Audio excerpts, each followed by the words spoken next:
Its silence was a form of judgment. Commander Eris Thorn stood on the bridge of the UNS Vigilance, his knuckles resting on the cool metal of the command rail. Before them, space was not empty. It was dominated by the Tartarus anomaly, a lacework of impossible structures orbiting a dead white dwarf. The star's light was a flat, sterile silver that gave no warmth, only illumination. This was a place of endings, a graveyard of physics, where a civilization had tried to build a cage around a dying sun and failed. A low, pervasive hum resonated through the ship's hull, a ghost in the machine that no filter could scrub. Thorn felt it in his teeth, a vibration from an impossible source sleeping in the void. "Report," Thorn said, his voice a low counterpoint to the hum. His gaze was fixed on the main view screen where the derelict ring system hung like a shattered crown. Lieutenant Ava Rostova's fingers danced across her console, her expression tight with focus. "No active energy signatures, sir. Nothing that matches a known vessel drive. But the background radiation is structured." She paused, chewing on the word. "It's like listening to static that was once music." The readings painted a picture of immense potential energy, quiescent but not gone. Faint sigils, barely discernible patterns of light flickered across the surface of the nearest ring segment like sleeping arrays. Beside her, Dr. Kenji Tanaka leaned forward, his eyes wide with a reverence that always set Thorn on edge. "It's here, Aris. The saint of measures. The legends were true." His voice was a hushed whisper, as if in a cathedral. Thorn did not turn. "Doctor, the legends speak of a ghost ship, a keeper of cosmic law. I see 1 trillion tons of exotic material in a decaying orbit. Manage your expectations."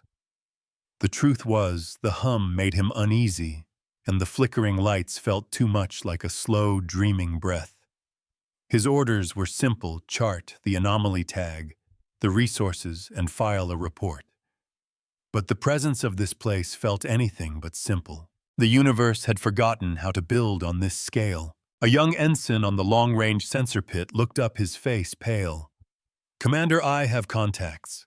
Multiple contacts emerging from the shadow of the primary ring fragment." He swallowed hard. "Their transponders are squawking, gilded scrapper call signs. They're powering weapons." Thorn's jaw tightened. Of course they were here. Where there was a whisper of forgotten power, scavengers would always gather, eager to pry open the tombs of their betters. The gilded scrappers were the worst of them, a cult of techno-barbarians who saw ancient wonders as nothing more than scrap to be melted down and sold. They were looters masquerading as prospectors, and their presence turned this from an exploration into a standoff. He straightened his uniform jacket, the simple gesture a centering ritual. "Eva, bring our point defense online. No targeting solutions yet. Let's show them we have teeth." Thorn's duty was to the law, and the law stated this was a protected archaeological zone until proven otherwise. This tomb would not be desecrated on his watch. "They're hailing us," Rostova reported, her voice clipped. "Audio only. Shall I put it through?" On-screen, Thorn commanded. A voice crackled through the bridge speakers, thick with static and arrogance. "UNS Vigilance, this is Vorlog of the Unbound Fleet. You are trespassing an illegally staked salvage claim. Power down your systems and prepare to be boarded for inspection of your cargo manifests." The voice was smug, drenched in the false authority of a man who believed might made right. Tanaka scoffed quietly. "Salvage claim. They have no more right to be here than we do. This is unaligned territory." Thorn keyed his own comms panel. "Vorlog, this is Commander Thorn of the Unity Naval Service. This system is under provisional review as a Galactic heritage site. Your salvage claim is invalid. Power down your weapons and withdraw to a safe distance, or you will be fired upon." He kept his tone level, a blade of pure procedure. The only reply was a burst of harsh laughter. Vorlog believed in a different kind of power. "Your heritage is our profit, Commander. We are here to awaken the old gods of metal and fire, and they will answer to us. The Scrapper Fleet, a motley collection of brutalized freighters and repurposed mining vessels, began to advance. Their ships were ugly things, bristling with oversized spinal cannons and jury-rigged shield emitters that spat arcs of raw energy. They were built for smashing, not for elegance. They moved without finesse, a wave of brute force intent on cracking open the anomaly. A deep thrum of power echoed from the lid scrapper vessel, a monstrosity named Grave Robber. A beam of pure energy, a lance of raw physics erupted from its prow. It wasn't aimed at the Vigilance. It was aimed at the nearest segment of the Great Ring at the heart of the sleeping arrays. It was an attempt to kick down a temple door.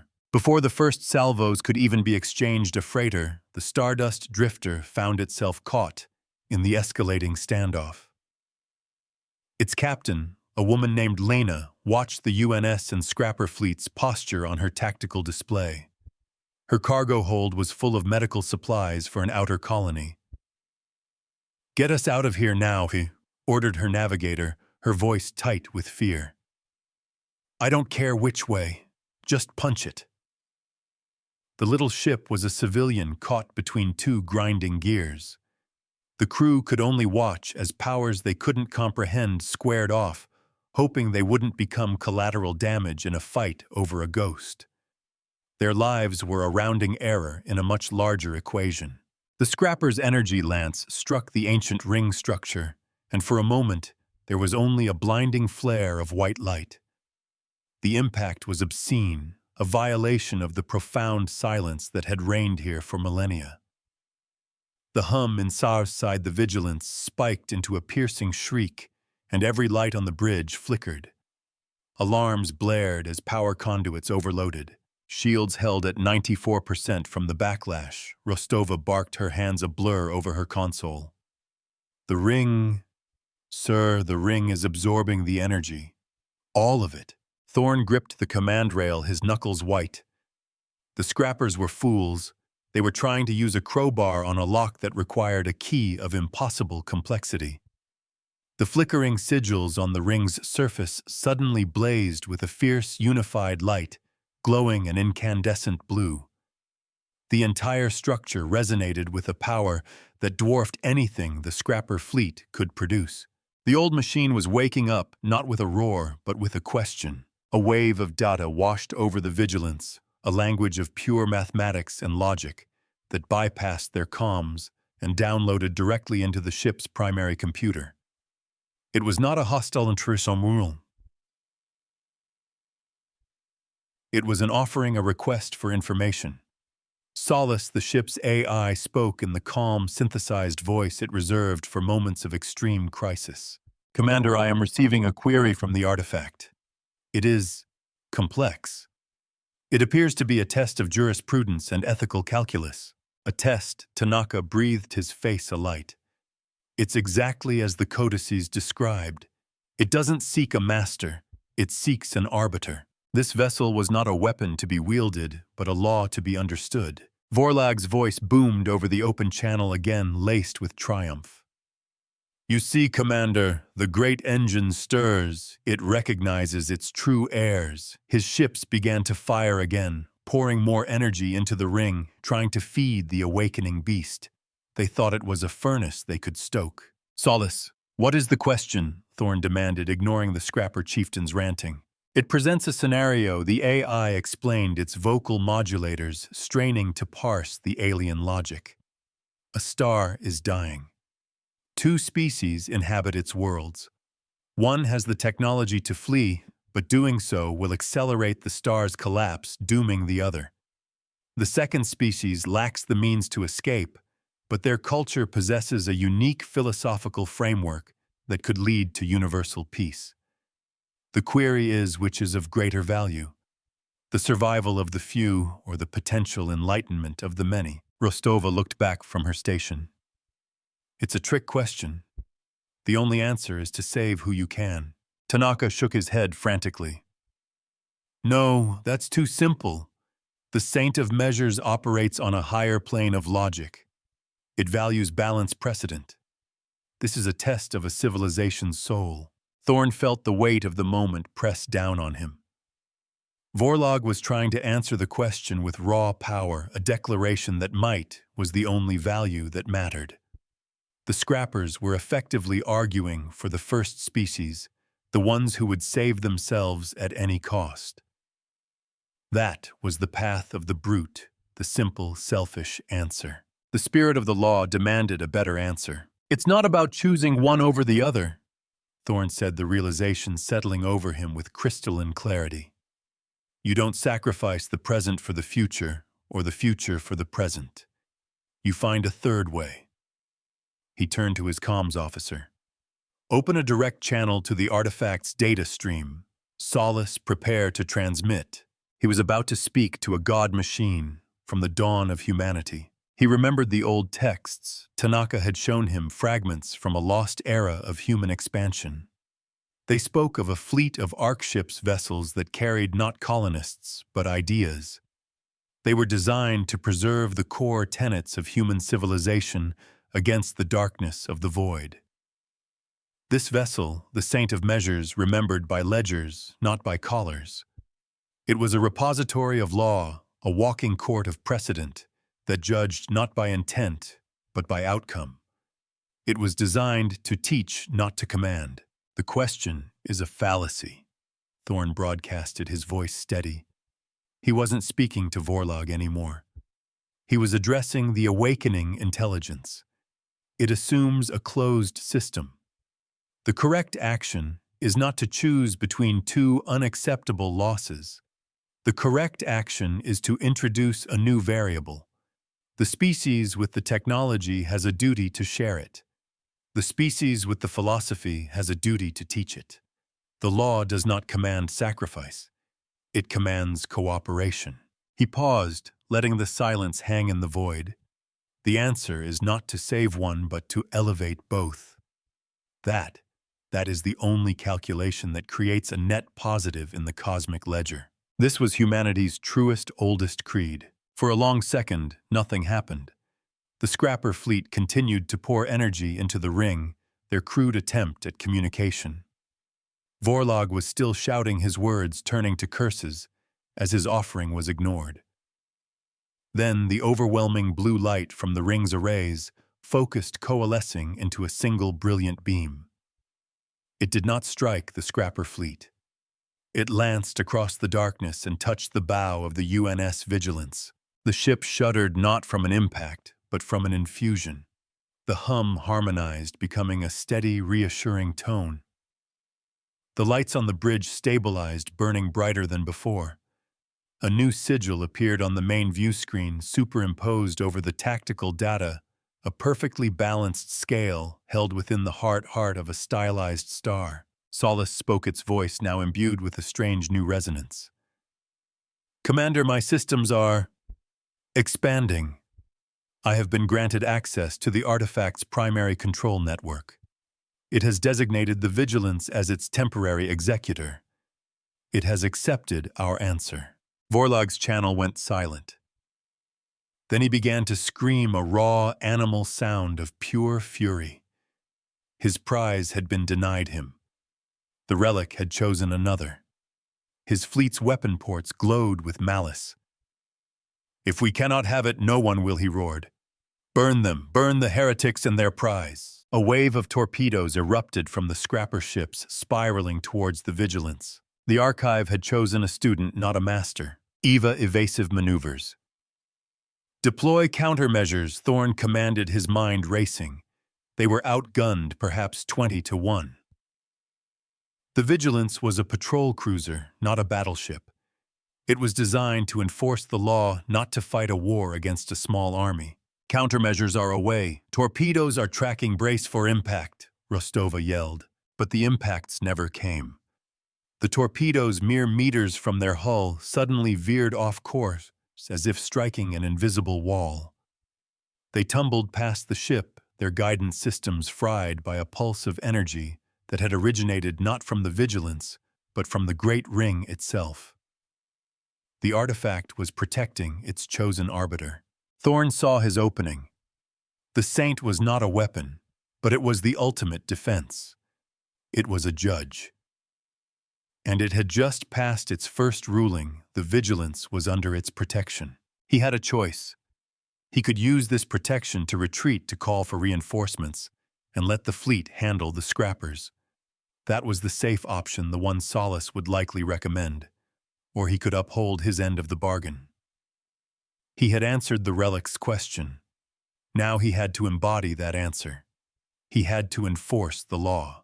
The law did not permit pirates to run rampant in protected space. Solace Thorn said, his voice ringing with newfound authority.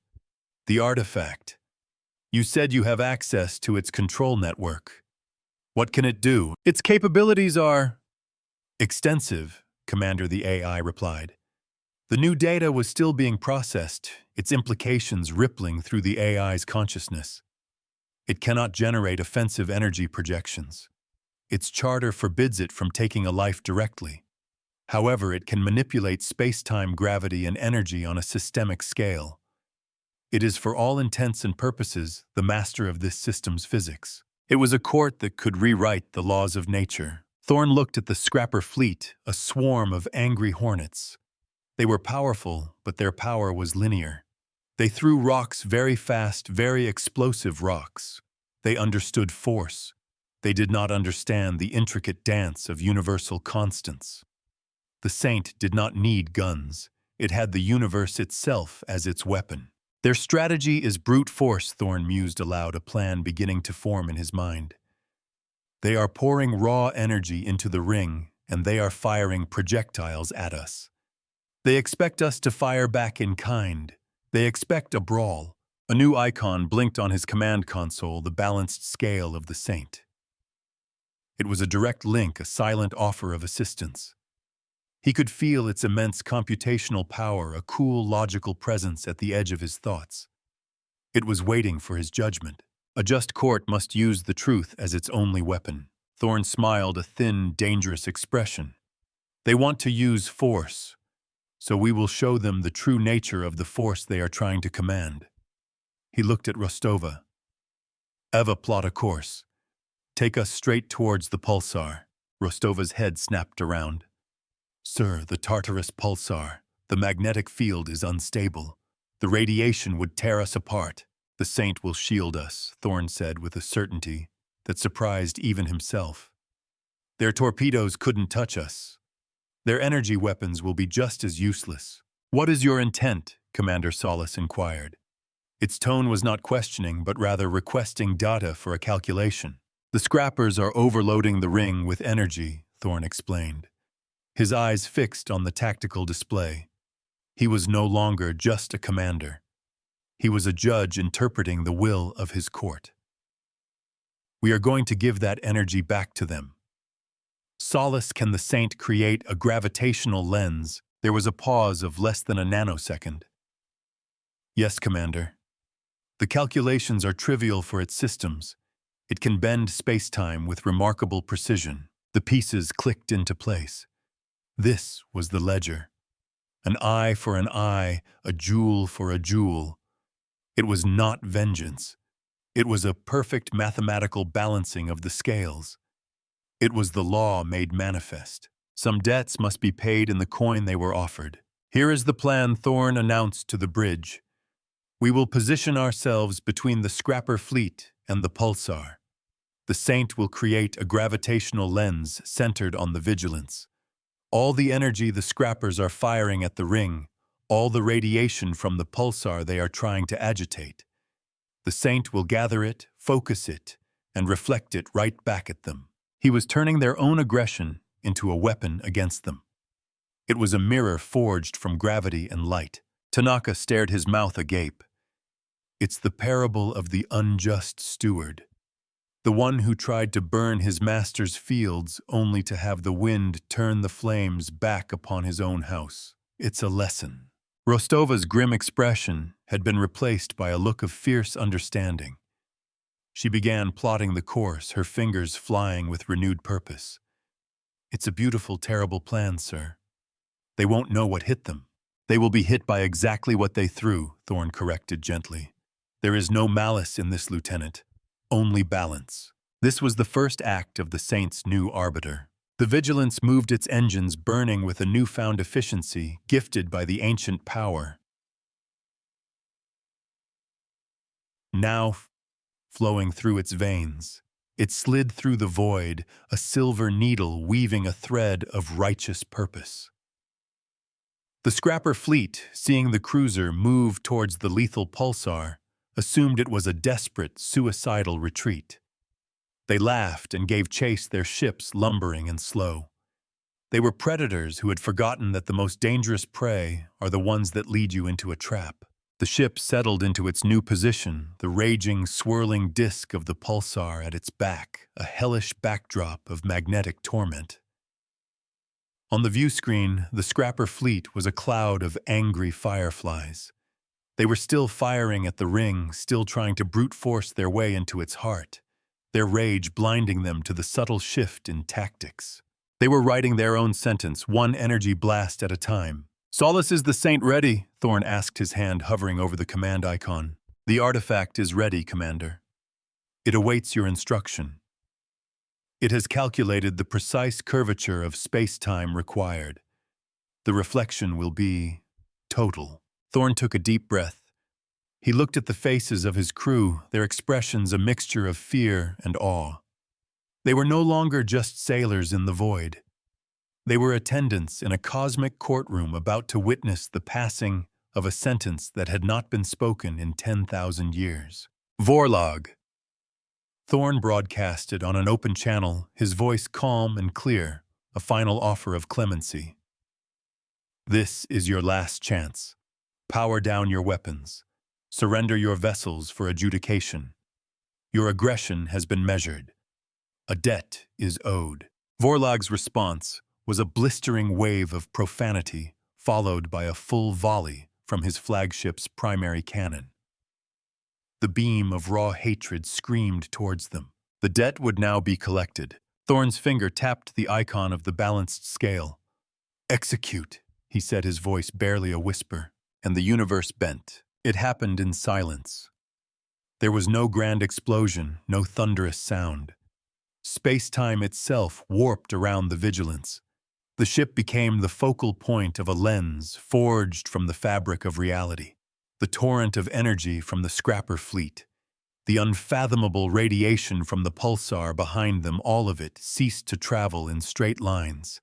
It curved, it gathered, it focused into a single blinding point of light that hovered just in front of the Vigilance's bow. For a heartbeat, all that energy, all that rage and cosmic violence was held in perfect, terrifying stasis. It was a star born of malice and physics held in the grip of an ancient law. Then, with the same silent, inexorable grace, the lens inverted.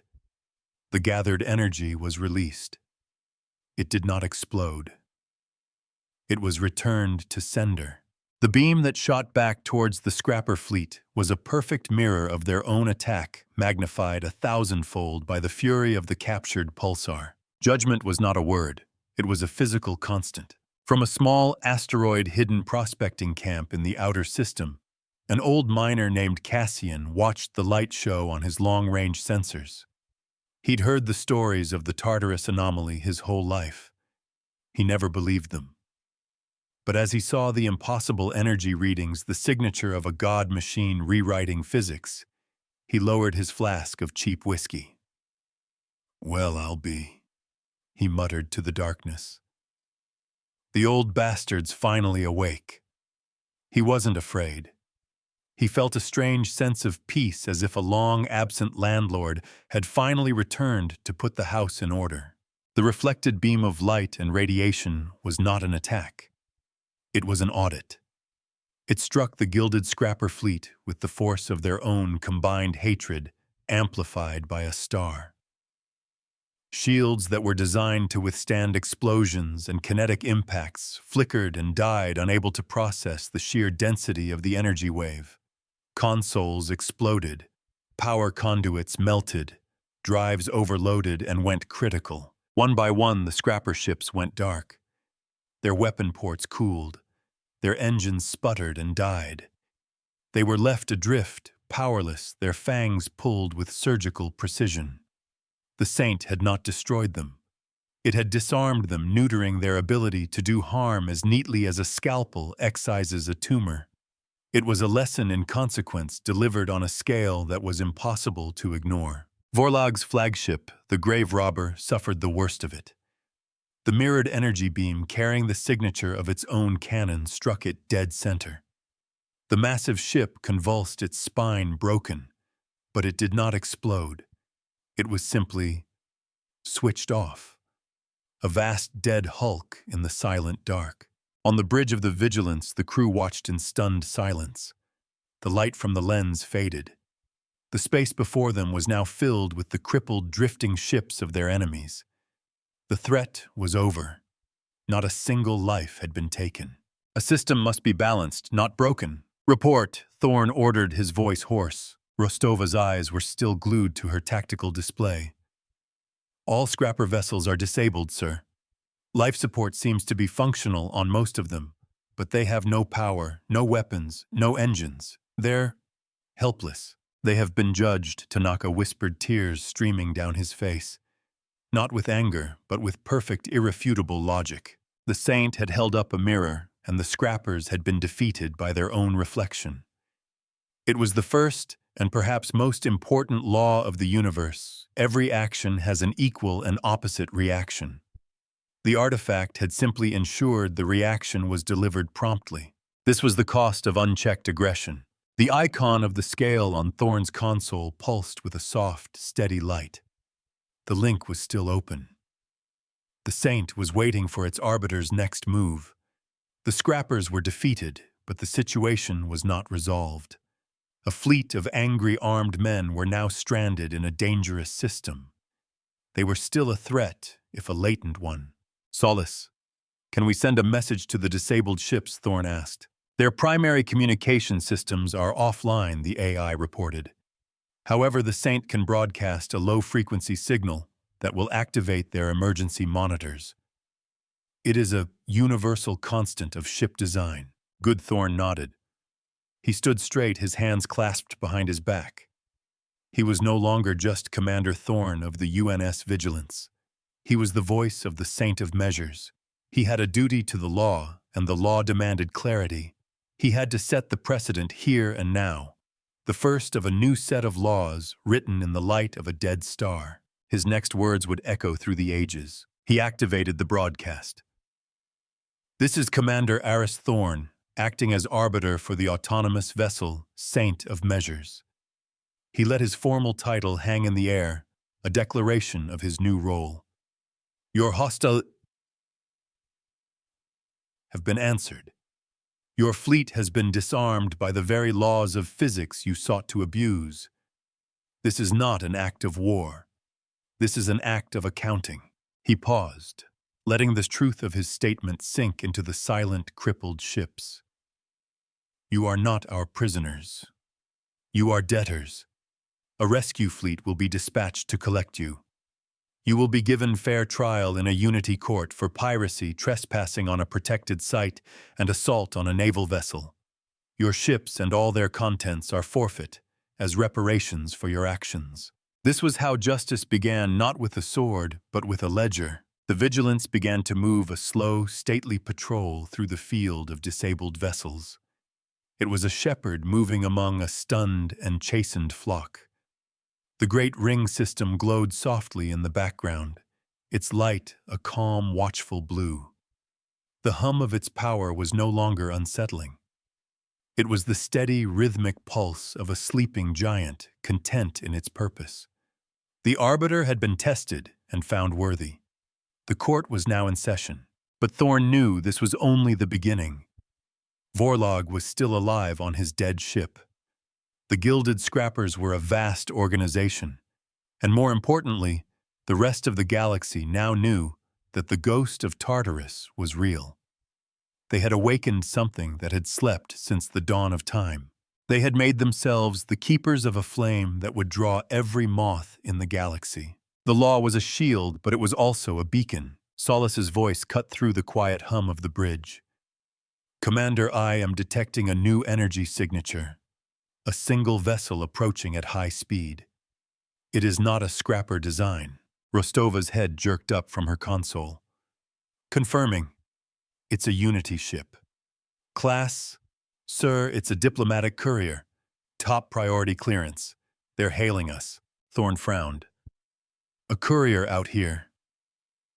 It was too fast, too convenient. Someone with very high authority had been watching this situation unfold. He suddenly felt a cold knot of dread in his stomach. He had won the battle, but the political war was just beginning. The scrappers were a simple problem.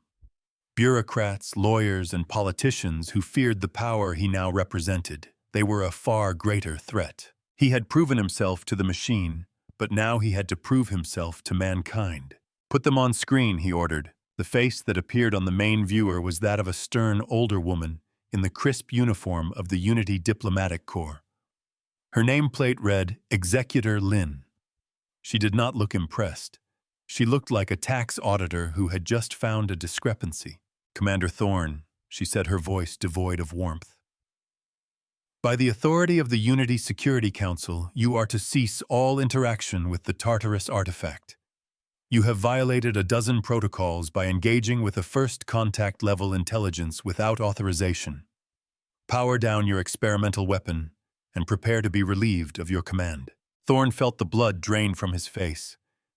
They thought he had built this weapon. They didn't understand. The Saint wasn't his to control. It had chosen him. He was its steward, not its master.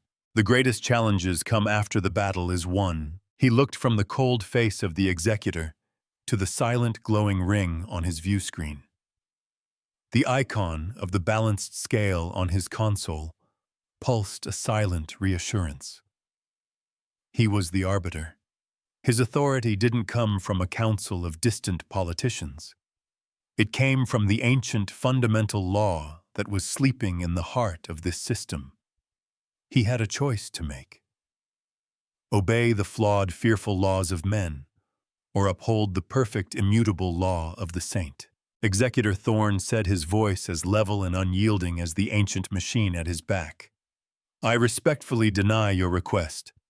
This system is now under the protection of a higher authority, and I am its humble servant. The silence on the bridge of the vigilance was thicker than the void outside.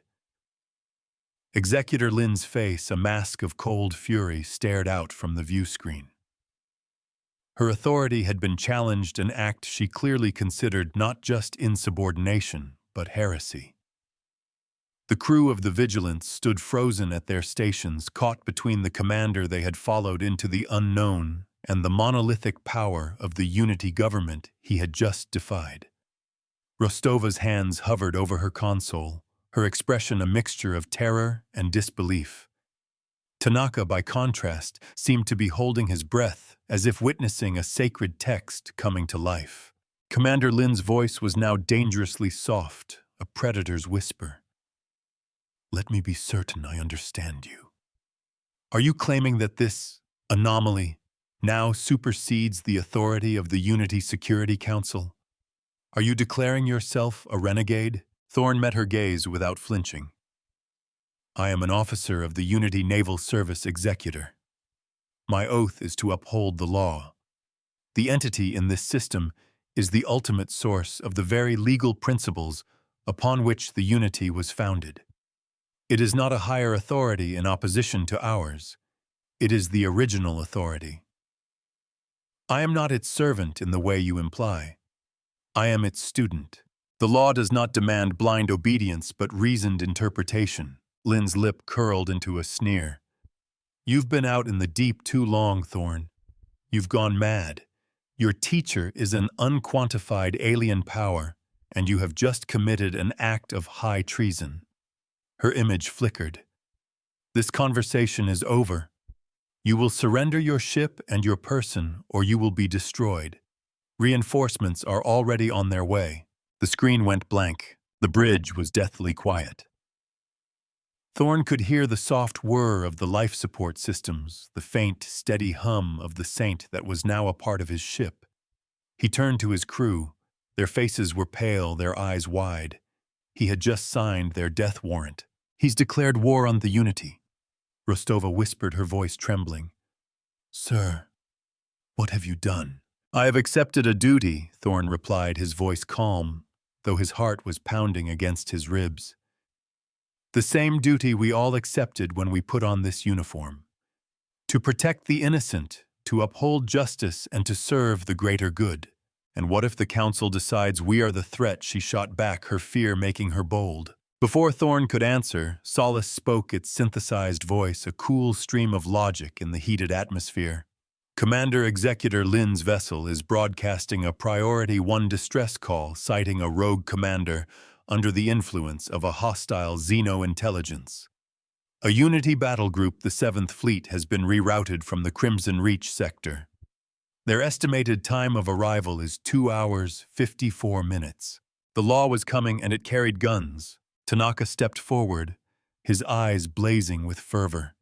Let them come, they cannot comprehend what they are facing. The Saint is not a weapon to be fought. It is a truth to be learned. You are doing the right thing, Aris. Thorn appreciated the doctor's faith, but faith would not stop a wave of plasma torpedoes. He needed a plan, a strategy that adhered to the principles of the ancient intelligence that had chosen him. He could not fight the 7th Fleet. That would be a betrayal of the Saint's core tenet. It did not take life. It would also prove Lin right. He would become the monster she already believed him to be. He had to teach them a lesson they could not ignore. Solace. What is the full extent of the Saint's non-lethal capabilities within this system? Thorn asked, turning his back on the crew to face the star chart. You said it could manipulate physics. How finely? Its control is granular, Commander. It can alter electromagnetic constants, adjust gravitational cohesion, and even create localized pockets of temporal distortion. It can, for example, increase the resistance of the vacuum to a specific energy frequency, rendering a weapon useless. It could theoretically deconstruct a vessel atom by atom and store its pattern for later reassembly. Its archives refer to this as placing an asset in escrow. The machine did not kill. It simply foreclosed on your existence. A new civilian signal suddenly appeared on the proximity alert. It was a small, independent prospector's ship, the one Cassian was on now, transmitting a frantic system-wide plea. Mayday, Mayday, my mooring lines snapped. My reactor is failing and I'm on a collision course with the main ring. I can't correct my trajectory. The old miner's voice was panicked, his small life about to be extinguished by a simple, tragic accident in the middle of a cosmic drama. Thorn saw it not as a distraction, but as an opportunity, a chance to demonstrate the Saint's true purpose. Ava, lock onto that signal. Solace, can the Saint intervene? Easily, Commander. It can create a gravitational tether and guide the vessel to a stable orbit. Do it, Thorn ordered, and broadcast the entire rescue operation on an open, unencrypted channel. Let Executor Lin and anyone else watching see it. Let them see what this hostile xeno-intelligence truly is. The law protects the small as well as the great. On Executor Lin's bridge, a tactical officer reported the event. Ma'am, the anomaly is... It's performing a rescue. A civilian prospector. It's using a localized gravity well to pull the ship to safety. Lin watched the telemetry, her expression unreadable. She had expected Thorn to fortify his position, to raise shields, to act like a cornered animal. Instead, he was saving a life. It was a calculated political move, a piece of theater designed to make her look like the aggressor. Or worse, it was genuine. She couldn't decide which possibility was more dangerous. This changed nothing. Power was power, and Thorn now wielded an unacceptable amount of it. Meanwhile, a new crisis was brewing in the dark. On the drifting hulk of the grave robber Vorlog was not idle. He and his crew were trapped in a dead ship, but they were not defeated. They were fanatics driven by a quasi-religious fervor. If they could not possess the god of metal, they would give it a sacrifice it could not refuse. Using the last dregs of power from their suit batteries, They were working on their ship's primary reactor, bypassing every safety protocol. They were turning their entire ship into a dirty bomb. Their rage demanded a final bloody accounting. Thorn's attention was brought back from the successful rescue by a new alarm from the sensor pit. "Sir, I'm reading a massive energy spike from the Scrapper flagship," the ensign reported, his voice tight. "The reactor containment field is failing. It's going to breach." A supernova of raw radioactive energy was about to erupt in the middle of the disabled fleet. It would not only vaporize the grave robber, it would irradiate the entire Tartarus anomaly, potentially damaging the ancient ring system and killing the crews of all the other Scrapper vessels. It was a final nihilistic act of spite. This was the ultimate test. Could he save his enemies from themselves? "Solace, what are our options?" Thorn snapped. "The projected blast radius is significant," the AI stated calmly. "Conventional shields will not be sufficient to protect the other disabled vessels. The Saint can contain the explosion, but it will require a significant expenditure of energy. It would involve creating a temporary pocket dimension, shunting the explosion into it, and then slowly bleeding the radiation back into the system at harmless levels over the next several decades. It could swallow an explosion. It could eat a star's fury and spit out harmless light. "Do it," Thorn commanded without hesitation. "And make sure the 7th Fleet can see our sensor readings. Let them see what we are doing." He was building his case not with arguments, but with actions. The law is not what is written, it is what is done. A ledger must be kept even for those who wish to burn it. Space itself seemed to fold in on the grave robber. Just as the ship's hull began to glow cherry red, a perfect sphere of absolute blackness, a hole in reality enveloped it. The Scrapper flagship vanished. There was no sound, no light, no shockwave.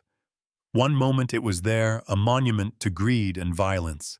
The next it was gone, its final hateful act safely tucked away in a place outside of time and space. Thorn felt a tremor run through the vigilance. The lights dimmed for a full 3 seconds, before returning to normal solace. "What was that?" "The energy expenditure was substantial," the AI reported. "The Saint had to divert power from several non-essential systems to complete the containment. Its primary energy reserves are now at 62%.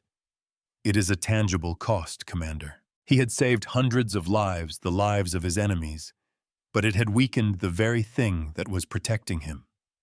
A victory that leaves you weaker is a dangerous precedent. On the bridge of the approaching flagship of the 7th Fleet, the UNS Indomitable Fleet Admiral Cato stared at the telemetry feeds in disbelief.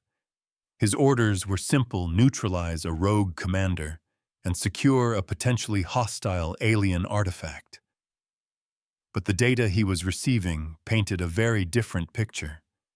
He had seen Thorn's vessel shielded by the artifact rescue a civilian. He had just witnessed it contain a reactor explosion that would have constituted a system-wide disaster. "He hasn't fired a shot," Cato murmured to his flag captain. "He's been acting like a peacekeeper." Executor Lin's voice crackled over the command channel. "Admiral, do not be deceived by this display. Thorn is using the artifact's power to create a narrative to paint himself as a savior. He has defied a direct order and claimed sovereignty for a foreign power. He is a traitor, and he must be dealt with as such." Cato was a man of the fleet. He understood orders, but he also understood tactics, and this felt less like a military engagement, and more like walking into a philosophical argument where the other side could rewrite the rules of physics. He was a soldier, not a theologian. He was being asked to destroy a man who was by all available evidence acting more honorably than any officer in recent memory. An unjust order is the first crack in the armor of duty. "We will proceed as ordered," Executor Cato said, his voice flat. "But we will proceed with caution." The 7th Fleet translated from hyperspace in a brilliant flash of cerulean light. It was a wall of steel and fire, 20 cruisers and destroyers forming a perfect arrowhead formation around the massive bulk of the Indomitable. They were the fist of the Unity, an instrument of overwhelming force. Their weapon ports glowed with latent power. Their presence was a statement. The argument was over. The time for judgment by committee had arrived. "They're here," Rostova announced, her voice a strained whisper. The tactical display was a sea of hostile red icons. Thorn stood before the main view screen, watching the fleet arrange itself in a posture of execution. He felt the weight of his decision, the reality of the guns aimed at him. He had one last chance to avoid bloodshed. He had to do more than just show them the Saint's nature. He had to make them understand it. He had to teach them the law. Solace, you said the Saint was an archive. A library of legal and historical precedent from the dawn of human expansion. That is correct, Commander. Its data vaults are the most complete record of old humanity's legal and social evolution in existence. This was the key. He would not answer their threat of force with force. He would not even answer with a display of superior power. He would answer with a lesson in who they were. He would hold up a mirror not to their actions, but to their souls.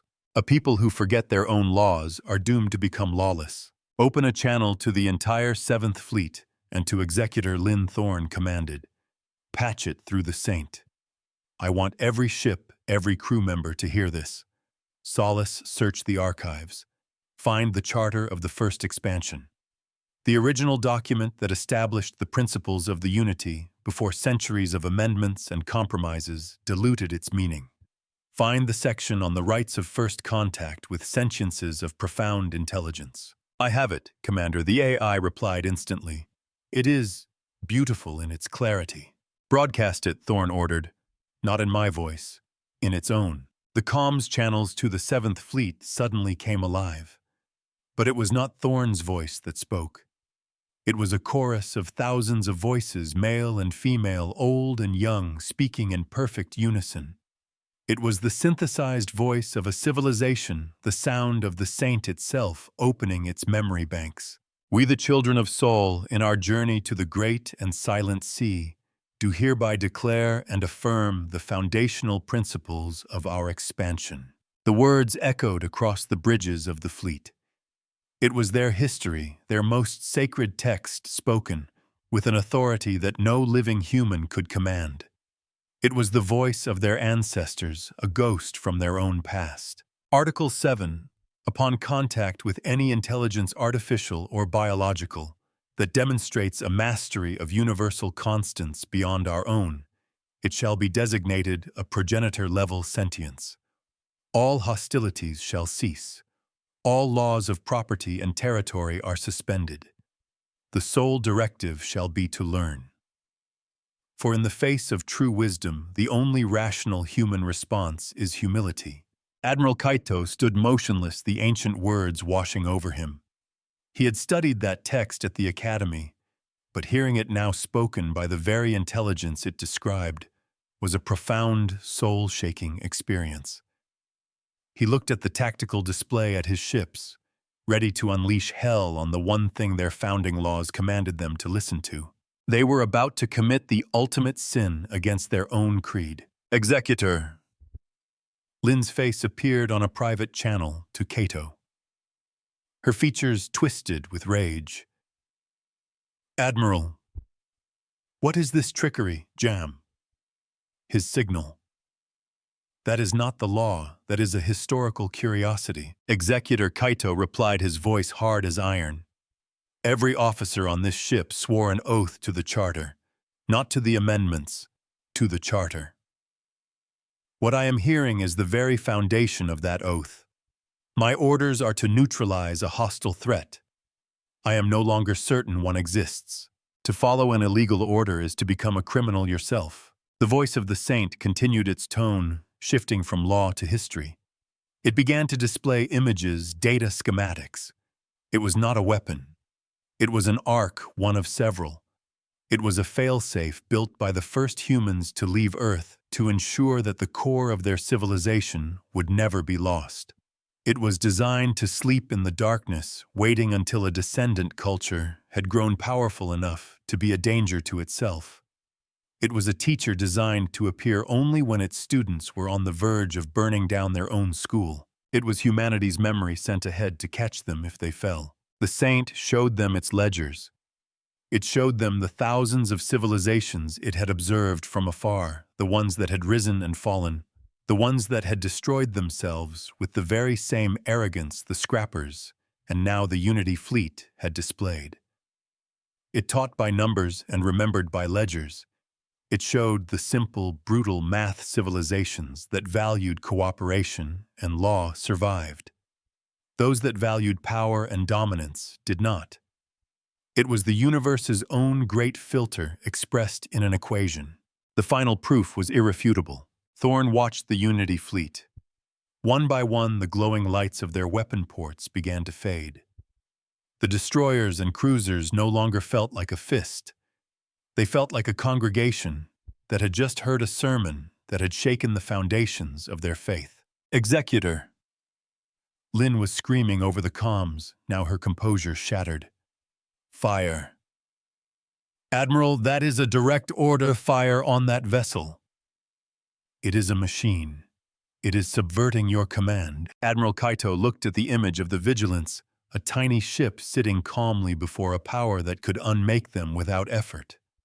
A power that had instead chosen to save its enemies and teach its children. He made his decision. Negative Executor Kaito said, his voice ringing with the clarity of a man who had rediscovered his true north. My ships will not fire on a progenitor-level intelligence. We will not violate the charter. He turned to his comms officer. Inform the fleet. Stand down. Power down weapons. We are here to learn. The precedent had been set. Law was not a weapon of control. It was a tool of enlightenment. In the aftermath, a tense but peaceful new reality settled over the Tartarus system. The disabled scrapper crews were taken into custody by the 7th Fleet, not as prisoners of war, but as the subjects of the first legal case to be tried under the new Tartarus precedent. They would be judged not by unity law alone, but by the balanced restorative justice the saint had demonstrated. Their debt would be paid through service, not incarceration. Executor Lin was recalled her career in ruins. She had tried to answer a philosophical question with a gun, and the universe had politely but firmly taken the gun away. The Unity Security Council, faced with the undeniable testimony of an entire fleet and the reawakening of their own foundational laws, had no choice but to ratify the new reality. Commander Aris Thorn was no longer a commander. He was given a new title created just for him, Steward of the Tartarus Anomaly Arbiter of the Saint of Measures. His ship, the Vigilance, became the first embassy to a new and very old form of power. On the bridge, now quiet and calm, a new light glowed on Thorn's command console. The sigil of the balanced scale had been joined by another symbol, an open book, its pages filled with stars. A new entry blinked in a holographic ledger projected beside it. It read, Case 001, the Tartarus Adjudication. Parties Gilded Scrappers. Unity 7th Fleet. Precedent wisdom supersedes force. Law is a tool for instruction, not dominion. Status closed. The arrays of the great ring system outside seemed to burn a little brighter, their long sleep finally over. Thorn looked at the faces of his crew, at Rostova's relieved smile, and Tanaka's tear-streaked face. He had been so focused on the law on the grand cosmic scale of it all. He had forgotten the human cost, the fear in their eyes. He had led them to the brink of annihilation, and they had followed. His duty now was not just to the ancient machine, but to them and to all the people who would look to this place for answers. He was not a king or a priest or a general. He was a librarian, a judge, and a teacher, and his work had just begun. The universe does not need more warriors. It needs better gardeners.